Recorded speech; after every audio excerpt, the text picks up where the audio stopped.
We're out here on Cooma country here today, having a look at the line that the Cooma people are going to put in.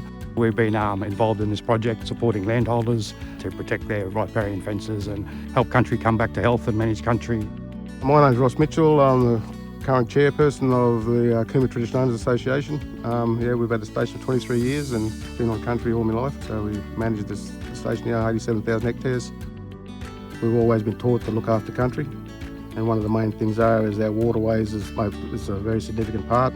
One of the outcomes that, in regards to this fencing project is actually getting Cooma people back to country and gives them an opportunity for employment. So we really empower the younger generation and ensure opportunities through working collaboratively with departments that's going to close that gap that we really need to close. And the only way to do that is start looking at country and getting them home to empower them and strengthen them. I'm the senior ranger out on the IPA project we have out here on Cooma country.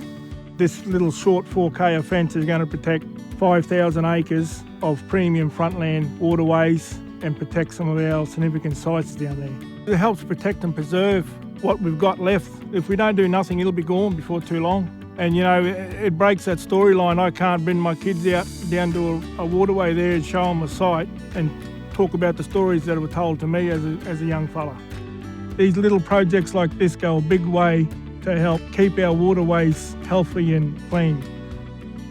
Yeah, I'd just like to thank Southern Qd Landscapes for the opportunity, and obviously the government department that funds it. And I think that the message should be taken back that any opportunities in the located areas, we can start thinking a bit broader, a bit wider of the impacts that's already there, and see if we can all work together for a better outcome on country.